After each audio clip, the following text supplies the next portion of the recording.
Animal fame actress Rashmika Mandanna ने कुछ समय पहले इंस्टाग्राम पर फैंस से क्वेश्चन एंड आंसर सेशन किया, जहां पर उन्होंने अपने फियर्स और फेवरेट ड्रामा का नाम रिवील किया। उनकी इंस्टाग्राम स्टोरी पर कई सारे फैंस ने अपनी फेवरेट एक्ट्रेस से क्वेश्चंस पूछे। एक फैन ने उनसे पूछा कि उन्हें सबसे ज्यादा डर किसका लगता है। इस पर रश्मिका ने कहा कि उन्हें हाइट और डीप वाटर से डर लगता है। उनकी रिसेंटली रिलीज मूवी छावा में हाइट से फियर होने के बाद भी सीन्स को उन्होंने ब्रेवली परफॉर्म किया। एक फैन ने उनसे पूछा कि उनका फेवरेट कोरियन सीरीज कौन सा है। इस पर रश्मिका ने कहा अब तक उन्होंने जितने भी ड्रामा देखे हैं उसमें से उनका favourite drama it's okay not to be okay. Korean drama के साथ उन्हें चाइनीज ड्रामा लव स्काउट और द फर्स्ट फ्रॉस्ट भी पसंद है। हाल ही में रश्मिका फिल्म सिकंदर में सलमान खान के साथ नजर आई। ये फिल्म उतना धमाका नहीं कर पाई जितना कि भाईजान की फिल्में करती है, लेकिन एक वजह रश्मिका के सिर्फ आधे घंटा रोल का भी हो सकता है। वो अपकमिंग मूवी थामा में एक्टर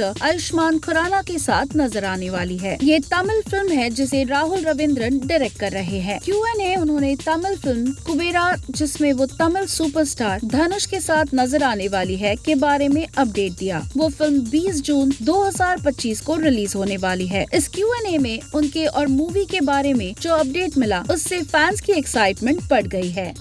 सनी देओल ने अपनी फिल्म जट के रिलीज के टाइम बॉलीवुड की करंट स्ट्रगल पर अपने थॉट्स शेयर करते हुए कहा कि इंडस्ट्री में पैशन की कमी हो गई है। उन्होंने ये भी कहा कि साउथ की फिल्म इंडस्ट्री ने बॉलीवुड सीख ली है और अब बॉलीवुड उनकी फिल्म्स का रीमेक बना रहा है। उनके मुताबिक आज के एक्टर्स, प्रोड्यूसर्स और डायरेक्टर्स में वो पुरानी बिलीफ और पैशन नहीं है जो पहले थी। सनी देओल ने ये भी कहा कि बॉलीवुड में एक प्रॉब्लम ये है कि जितने ज्यादा हाथ उतनी ज्यादा उलझन, मतलब हर किसी को अपना ओपिनियन देने का मौका मिलता है जो गलत डिसीजंस का सबब बनता है। उन्होंने ये भी बोला कि फिल्म की कहानी सबसे इम्पोर्टेंट होनी चाहिए और डायरेक्टर को काम करने का स्पेस मिलना चाहिए। अगर हर किसी का ओपिनियन सुनने की जगह मेकर स्टोरी और डायरेक्शंस पर फोकस करेंगे तो गलतियाँ कम हो सकती है। देओल ने अपनी फिल्म लाहौर 1947 पर बात भी की और कहा कि उनका कोलैबोरेशन डायरेक्टर राजकुमार संतोषी के साथ ऑडियंस में एक्साइटमेंट क्रिएट करेगा। उन्होंने अपनी कल्ट क्लासिक फिल्म्स की डिजिटल प्लेटफॉर्म्स पर जिंदा रहने का जिक्र भी किया। सनी देओल की अपकमिंग बॉलीवुड फिल्म जट गोपीचंद मलिनेनी की डायरेक्शन में बनी है और इसमें रणदीप हुड्डा, रेजिना कैसांड्रा, विनीत कुमार सिंह और राम्या कृष्णन भी हैं। इस फिल्म में इंटेंस एक्शन सीक्वेंसेस और ग्रिपिंग स्टोरी लाइन है जो ऑडियंस को जरूर पसंद आएगी। देखना अब ये होगा कि क्या सनी की गदर 2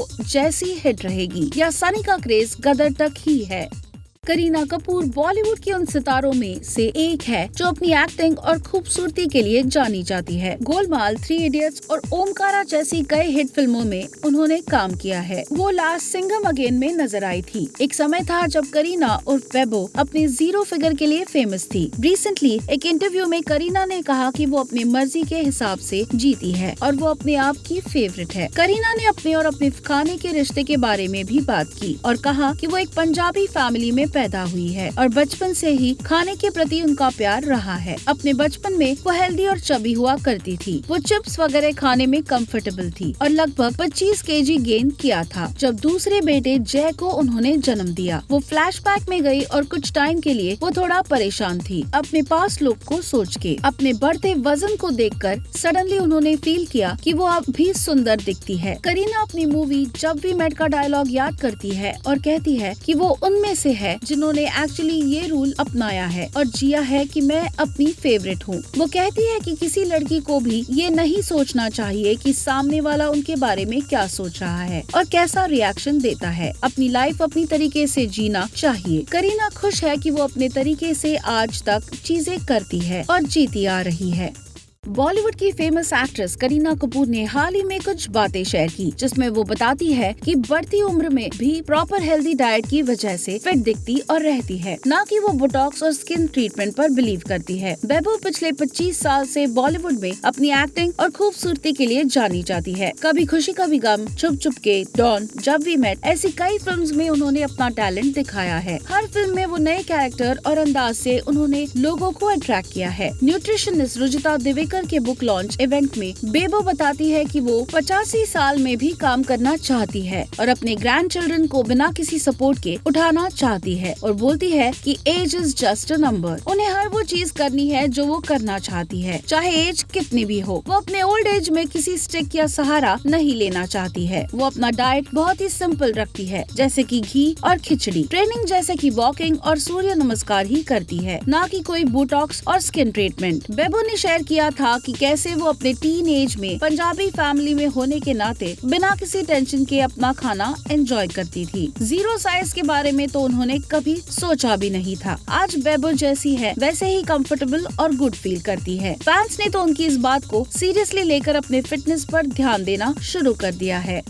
एक्ट्रेस शालिनी पांडे ने रिसेंटली एक चिलिंग एक्सपीरियंस शेयर किया जो उन्होंने अपने करियर के शुरुआती दिनों में फेस किया था। अर्जुन रेड्डी से अपना डेब्यू करने वाली शालिनी ने बताया कि साउथ फिल्म के शूट के दौरान एक डायरेक्टर बिना नॉक किए उनकी वैनिटी में घुस गए जब वो कपड़े बदल रही थी। शालिनी ने कहा कि वो एक आउटसाइडर थी, उन्हें इंडस्ट्री का कुछ पता नहीं था, उनके पास कोई गाइड भी नहीं था, पर फिर भी उन्होंने बाउंड्री सेट की थी। उस दिन उन्होंने चिल्ला के रिएक्ट किया, उन्हें समझ भी नहीं आया, बस हो गया। उन्होंने फर्दर बताया कि उस डायरेक्टर के एग्जिट के बाद कई लोगों ने उन्हें कहा कि उन्हें चिल्लाना नहीं चाहिए था, वरना लोग काम देना बंद कर देते हैं। लेकिन शालिनी का कहना था कि नए होने का मतलब ये नहीं है कि कोई कुछ भी करे। ये इंसिडेंट उनके लिए आई ओपनर बन गया और उसके बाद उन्होंने इंडस्ट्री के टॉक्सिक लोगों से कैसे डील करना है ये सीखा। शालिनी ने ये भी रिवील किया कि उन्होंने कई एग्रेसिव और अनप्लेजेंट लोगों के साथ काम किया है, लेकिन उन्होंने खुद को कभी वीक नहीं पड़ने दिया। आज भी उन्हें लोग एंग्री बोलते हैं, पर उन्होंने कहा वो खुद को प्रोटेक्ट करती है। आज समझ आ गया है कि कब स्नैप करना है और कब सिचुएशन को स्मार्टली हैंडल करना है। करंटली शालिनी डब्बा कार्टेल जैसी क्राइम सीरीज और महाराज जैसे हिस्टोरिकल ड्रामा में शाइन कर चुकी है। अब वो धनुष के डायरेक्शन में बन रही फिल्म